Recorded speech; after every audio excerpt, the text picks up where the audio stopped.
1425 কি বলবেন? So very excited, অনেক কিছু আসতে চলেছে আর এই পুরো ব্যাপারটার জন্য অনেকে অনেক কিছু খেটে প্রিপেয়ার করেছে, আমিও করেছি। So of course it's a great thing and a great start of Bengali industry entertainment. So we are amazing. সৃজালাকে আমরা কিভাবে দেখতে পাবো? ভালো আছো সৃজালাকে আমরা কিভাবে পাচ্ছি? সৃজলা। সো সো সো এই ক্যারেক্টারটা যেটা প্লে করছি অ্যাজ প্রোটাগনিস্ট, এরকম ক্যারেক্টার ইউজুয়ালি প্লে করি না।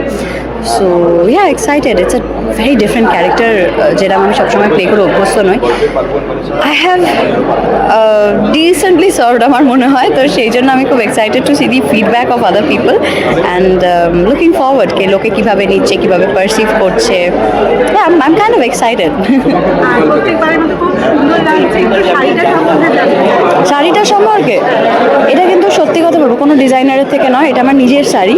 আমি খুব শাড়ি পরতে ভালোবাসি আর খুব শাড়ি কিনে ফেলি আর পরার জায়গা পাই না। So this is one of those saris যেটা আমার ওয়ার্ড্রোবে ছিল from 2022 and I just thought that this will be amazing to wear, that's all. আর ফ্যানেরা জিজ্ঞেস করছে সিরিয়ালে কবে দেখতে পাচ্ছি? আপাতত তো সিরিয়ালে দেখার সম্ভাবনাটা একটু কম। বাই গডস গ্রেস যেন আমার ফ্যানেরাও চায় আমি বাইরে অনেক বেশি কাজ করতে পারি। I intend to work outside a little more. Television has given me a lot of things, I think it's amazing, but এই মুহূর্তে বাইরে অনেক স্বপ্ন আছে। Thank you.